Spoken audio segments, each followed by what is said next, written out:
Under the Never Sky is set in a future in which there are devastating ether storms, these energy storms, that have driven people to divide into two groups.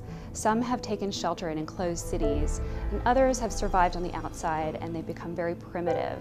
And the story is about Aria, who is a girl who's banished from her enclosed city to the outer world, and she meets Perry, who's an outsider, and they have to overcome their differences and figure out a way to survive together.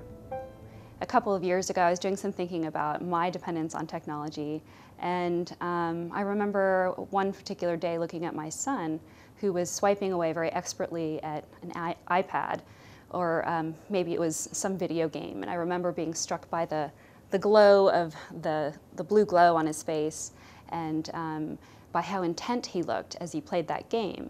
A short time afterwards, we were by a fire pit, and I remember seeing him with the firelight glowing on his cheeks, and just being so struck at how different that whole energy was, and how he had a very dreamlike quality with the firelight on his face. And so that was the spring point from which I built the dweller and outsider societies. Aria and Perry are very different in many, many ways. They come from completely different societies. Aria's world is very advanced and very sleek and modern and safe. And Perry's world is very harsh and dangerous. And when they come together, that's all they see are their differences. But as they come to know one another, their similarities really start to shine through.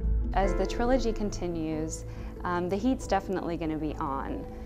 There's going to be a lot more pressure because the ether storms will increase, and it's going to create a tremendous sense of upheaval in the world and really put Aria and Perry to the test. It'll bring out the best and the worst in both of them.